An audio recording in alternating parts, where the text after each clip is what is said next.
everyone, welcome back to my YouTube channel. And today we are going to discuss about how you have to make your resume to get it shortlisted for the Accenture hiring. Yes, yesterday itself मैंने एक आप लोगों के लिए job opening post की थी Accenture mass hiring जो हो रही है. अब यार सब लोग तुम लोग उसमें अप्लाई करने वाले हो, बट इट्स नॉट मैंडेटरी कि हर किसी का रिज्यूमे शॉर्टलिस्ट हो जाए, राइट? तो here I am going to share you the things and tips and tricks that you have to put in your resume. आप लोग को अपने रिज्यूमे क्या क्या डालना है वो सब कुछ मैं आपको यहाँ पे बताने वाली हूँ, जिससे it will help you to get your resume shortlist. ठीक है? यदि रिज्यूमे शॉर्टलिस्ट ही नहीं होगा तो आप लोग कैसे मतलब आगे के प्रोसेस स्टेप्स पे जाओगे? ठीक है, तो सबसे पहला जो मेन टारगेट है वो होता है हमारा कि हमारा resume first of all shortlist हो जाए. तो इस वीडियो में हम लोग वही डिस्कस करेंगे कि रिज्यूमे में आप लोग को क्या क्या रखना है, क्या क्या नहीं रखना है. एंड यस, यदि आप लोग चैनल पे नए आए हो तो सबसे पहले चैनल को सब्सक्राइब कर देना, ये वीडियो को लाइक करना और शेयर ज़रूर करना अपने फ्रेंड्स के साथ. Otherwise there is no sense of making videos, क्योंकि मेरे को तो कोई मतलब है नहीं, मैं तुम लोग की ही हेल्प कर रही हूँ. और यदि फ्री में यदि कोई आप लोग को रिज्यूमे बनाना सिखा रहा है ना, तो इट्स लाइक हर कोई पेड सर्विसेज करवाता है इसकी. मैं आप लोग को फ्री में रिज्यूमे बनाना बता रही हूँ, तो इसको ध्यान से देखना कि अपने रिज्यूमे में क्या क्या रखना है और क्या क्या नहीं रखना है. ठीक है? और यदि आप लोग को अपना रिज्यूमे शॉर्टलिस्ट ही नहीं कराना है सेंचर में, तो you can skip this video from now itself. मत देखो, कोई मतलब नहीं है, बिल्कुल जाओ अपना जो पुराना बासा कूसा रिज्यूमे है वही उठा के डाल देना. ठीक है? क्योंकि मेरा रिज्यूमे तो है नहीं जो मुझे शॉर्टलिस्ट करवाना है, आप लोग का रिज्यूमे है, आपका लाइफ है, आप जानो. तो विदाउट वेस्टिंग टाइम आगे बढ़ते हैं, देखते हैं हम लोगों को एसेंचर में अपना रिज्यूमे कैसा रखना है ताकि इट कैन गेट शॉर्टलिस्टेड. अब देखते हैं. Below is exactly what Accenture ATS plus HR लोग. सबसे पहले तो हमें ATS फ्रेंडली रिज्यूमे बनाना होता है. अब तुम लोग भी सोचते हो कि ATS ATS इतना हर जगह ATS चल रहा है. ठीक है, तो ATS फ्रेंडली रिज्यूमे कैसे बनेगा? एग्जैक्टली हमें उसमें क्या क्या डालना होगा. और हाँ, सबसे पहले चैनल को सब्सक्राइब कर देना, क्योंकि व्यू करके तो चले जाते हो, सब्सक्राइब नहीं करते हो और ना ही लाइक करते हो. ठीक है, तो वीडियो को लाइक ज़रूर करना. और हाँ, कॉग्निजेंट का जिन लोगों ने दिया है उन लोगों के इंटरव्यू कॉल्स आने लगे हैं. आप लोग का आया है कि नहीं मुझे कमेंट बॉक्स में ज़रूर बता देना, क्योंकि most of the students have started getting their interview calls for Cognizant. So moving further, सबसे पहले आपको बनाना है अपना ATS फ्रेंडली रिज्यूमे. अब रिज्यूमे ATS फ्रेंडली कैसे बनेगा? तो सबसे पहले ना आप लोग को फॉर्मेट सिंपल रखना है. अपने रिज्यूमे बिल्कुल ऐसे सजाना धजाना नहीं है. देखो, सबसे पहली चीज़ एसेंचर क्या रिजेक्ट करता है. कैनवा से यदि टेम्पलेट्स उठा रहे हो ना तो बिल्कुल रिजेक्ट हो जाएगा. बिल्कुल, मैं पहले ही बता रही हूँ, कैनवा से टेम्पलेट उठा के यदि रिज्यूमे बना रहे हो तो it will be rejected. Image based PDF, भाई इमेज की फ़ोटो ली और उसको PDF में कन्वर्ट कर दिया and you are uploading that resume, ये भी शॉर्ट लिस्ट नहीं होता है. ठीक है? मल्टी कॉलम रिज्यूमे, कुछ लोगों ने देखा होगा भाई 2 कॉलम इज सफिशिएंट, कई लोग 4 5 6 7 8 कॉलम का रिज्यूमे कर देते हैं, तो वो ATS कभी भी आप लोग का रीड नहीं करता है and it will get rejected in the first round itself. Heavy designs, icons, tables, कुछ लोग ऐसे होते हैं ना इतना ज़्यादा आइकन भर देते हैं अपने रिज्यूमे में, तो that is one of the main reason of your resume not getting short listed. तो सबसे पहले अपना रिज्यूमे को बिल्कुल आपको क्लीन सिंगल कॉलम और टेक्स्ट बेस्ड रिज्यूमे बनाना है. ठीक है? अदरवाइज एसेंचर में शॉर्ट लिस्ट नहीं होगा और फिर ना ही आपको इंटरव्यू कॉल्स आएंगे, ना ही कोई असेसमेंट कॉल्स आएंगे और आप लोग रह जाओगे. और मैं फिर से यही कह रही हूँ, चैनल को सब्सक्राइब कर देना, क्योंकि यार फ्री में यदि कोई आपको ATS रिज्यूमे सिखा रहा है बनाना ना, तो that's a very big thing. अभी मैं तुम लोगों से 500-500 रुपये लेके करवाती तुम्हारा रिज्यूमे शॉर्टलिस्ट. ठीक है? क्योंकि मैं बताती तुम्हें कि how you have to create your resume, 500 rupees वाली मास्टर क्लास में आ जाओ. तो भी फ्री में बता रही हूँ तो कुछ तो उसकी वैल्यू करनी चाहिए.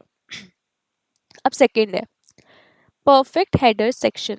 सबसे पहले तो आपको जो रिज्यूमे है, this is very important thing, perfectly होना चाहिए. आपका फुल नेम होना चाहिए, ऐसा नहीं कि आपने अपना नाम राजू लिख के छोड़ दिया. You should mention your mid name and your surname as well.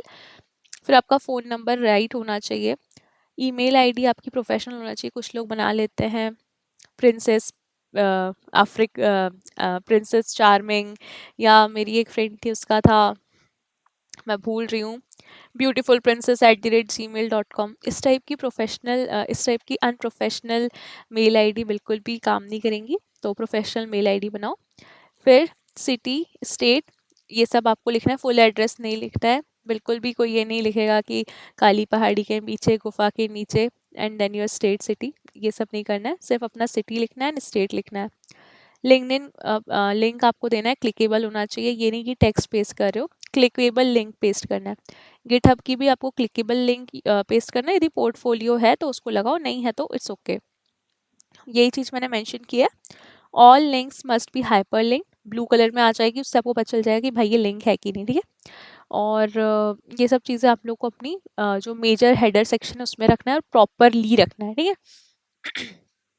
Moving further, education section में आपको क्या क्या रखना है? सबसे पहले अपना कॉलेज नेम रखना है, डिग्री एंड सीजीपीए, बस 3 थिंग ही रखनी है। ये नहीं रखना है कि मैं 10th क्लास कहाँ पढ़ता था, 12th क्लास कहाँ पढ़ता था, ये सब चीज़ें मत रखो, अननेसेसरीली स्पेस लेंगी और कुछ नहीं मिलेगा, ठीक है। और यदि ये चीज़ें मिसिंग है तो देयर आर हायर चांसेस कि आप रिजेक्ट हो जाओगे।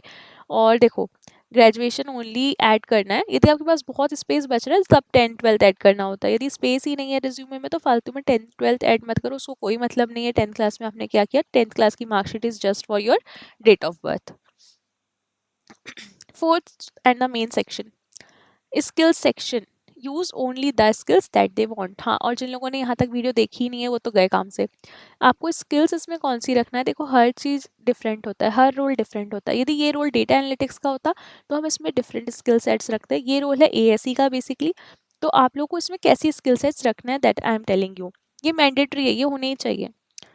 सबसे पहले जावा या पाइथन लैंग्वेज होनी चाहिए, एसक्यूएल होना चाहिए, डीएसए होना चाहिए, एचटीएमएल सीएसएस जेएस, ठीक है, ये सब चीज़ें होना चाहिए। गिट गिटहब, प्रॉब्लम सॉल्विंग किया जाएगा आपका सॉफ्ट स्किल्स वगैरह में, ऊप्स कंसेप्ट, ये सब आपको रखना है। टूल्स में आप रख सकते हो वीएस कोड, एक्लिप्स, पोस्टमैन, ये सब चीज़ें, ठीक है।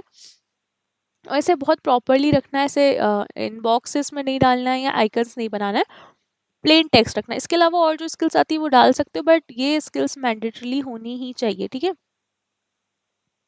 Moving further, project section, most important for short listing. To be honest, as a fresher आपका प्रोजेक्ट ही आपका सब कुछ है, तो आपको हमेशा अपने 2 से 3 प्रोजेक्ट रखने हैं। प्रोजेक्ट का टाइटल होना चाहिए सबसे पहले तो, उसके बाद क्या टेक स्टैक यूज हुआ है, और उसके बाद 3 4 लाइन में आपको समझाना है कि आपने उसमें क्या किया है, what that project is all about, ठीक है। अब ये देखो, यहाँ पे आपको ऐसे करना है। मैंने एक एग्जांपल दे रखा है कि developed a feature to reduce load time by 20%, implemented rest API using Java Python, use SQL for data processing, integrated, ये सब चीज़ें। तो ये कैसा है?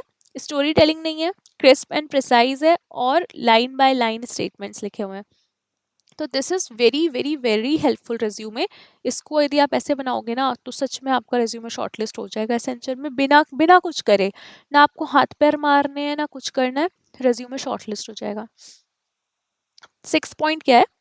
इंटर्नशिप और एक्सपीरियंस। यदि आपके पास कोई इंटर्नशिप है, let's suppose, if you don't have any internship it's okay, but यदि इंटर्नशिप है तो भाई दिखाओ, यदि जो भी आपके अंदर है वो दिखाना होगा, रेज्यूमे में दिखाओगे तो ही शॉर्ट लिस्ट होगे। नहीं दिखाओगे तो मेरे को कैसे पता चलेगा कि भाई तुमको ये आता है या नहीं आता है, ठीक है। तो उसमें आपको क्या करना है? रोल डालना है, कंपनी डालना है, ड्यूरेशन डालना है, और उसमें आपने क्या काम किया है या काम सीखा है वो सब कुछ इसमें आपको डालना होगा, ठीक है। इसके बाद सर्टिफिकेशन, स्पेस बचता है तो सर्टिफिकेशन डालो, स्पेस नहीं बच रहा है तो सर्टिफिकेशन इज नॉट मैंडेटरी, ठीक है। उसमें आप ये वाले सर्टिफिकेशंस डाल दो, ये वाले मत डाल देना कि मैंने डांस कंपटीशन में पार्टिसिपेट किया था और मैं फर्स्ट रैंक लाया था, ठीक है। ये सब सर्टिफिकेशंस कोई काम नहीं आने वाला है। जावा के हैं, सीक्वल के हैं, एआई के हैं तो बहुत ही अच्छी बात है, तो ये सब चीज़ें आप डालो उसमें, ठीक है, ये वाली सर्टिफिकेशंस। इसके बाद अचीवमेंट्स, अचीवमेंट्स यदि if you have participated in some hackathon और समथिंग, तो ये चीज़ आप इसमें डाल सकते हो कि हाँ, इस हैकाथॉन में ये वाला बैज मुझे मिला था, मिंत्रा के हैकाथॉन में गया था, वॉलमार्ट के हैकाथॉन में गया था, लीड कोड के ये सॉल्व किए हैं, लीड कोड की स्ट्रीक मेरी इतनी है, कॉलेज लेवल कंपटीशन है, ये सब चीज़ें आप इसमें डाल सकते हो। और सर्टिफिकेशन विद हाई स्कोर्स, जैसे माइक्रोसॉफ्ट अज्योर का कोई सर्टिफिकेशन है, माइक्रोसॉफ्ट एआई का, एआई 400 900, ये वाले कोई सर्टिफिकेशन है तो वो सब आप इसमें शोकेस कर सकते हो। रैंडम कॉम्पिटिशन्स के नहीं डालना है कि रंगोली मेकिंग कॉम्पिटिशन में फर्स्ट आया था, ये सारे सर्टिफिकेशंस कोई काम नहीं आएंगे।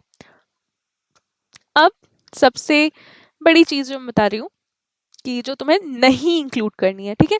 ध्यान से सुन लेना कि जो चीज आपको नहीं डालनी है। सबसे पहले, फोटो नहीं लगानी है। क्या करेगी वो तुम्हारी शक्ल देख के एटीएस? कोई मतलब नहीं है उसको तुम्हारी शक्ल से, तुम सुंदर दिखते हो नहीं दिखते हो कोई मतलब नहीं है। डीओबी, भाई क्या तुमसे शादी थोड़ी ना करनी है, तुम्हारी कुंडली थोड़ी ना है कि भाई डेट ऑफ बर्थ डाल के रखिए, मत डालना, फालतू का स्पेस लेता है और कोई काम का नहीं होता है, ठीक है।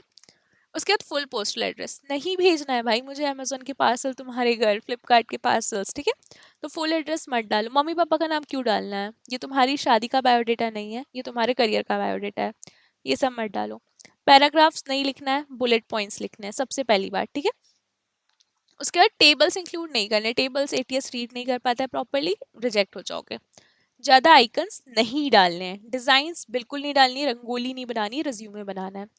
Canva sorry, Canva template direct मत उठाना, मैं पहले ही बता चुकी हूँ। और हॉबीज सेक्शन भी मत डालना क्योंकि हॉबीज हमें सुनने में कोई इंटरेस्ट नहीं है, ठीक है। तो ये सब टिप्स एंड ट्रिक्स थे जो आप लोग को अपने रिज्यूमे में बनाने हैं। मैं फिर से ये कह रही हूँ, यदि ये फॉलो कर लिया ना तो लिटरली तुम लोग का रिज्यूमे 101% शॉर्ट लिस्ट हो जाएगा। There is no one who can stop you from getting your resume short listed in Accenture. तो फटफट ये सारे टेक्निक्स, सारे टिप्स अपने रिज्यूमे में इम्प्लीमेंट करो और देखो कैसे आपका रिज्यूमे शॉर्टलिस्ट नहीं होता है। और हाँ, thanks for watching this video, और मेरे चैनल को सब्सक्राइब ज़रूर कर लेना क्योंकि मैं ऐसी बहुत सी वैल्यूएबल टिप्स एंड ट्रिक्स आपके लिए इन फ्यूचर भी लेके आती रहूँगी। और वीडियो को लाइक ज़रूर करना, कमेंट करना, शेयर करना, और कमेंट्स में ज़रूर बता देना कि कॉग्निजेंट का आप लोगों का इंटरव्यू कॉल आया है अभी तक या नहीं आया है, because many of the students have started getting it. फिर मिलते हैं नेक्स्ट वीडियो में, तब तक के लिए बाय बाय।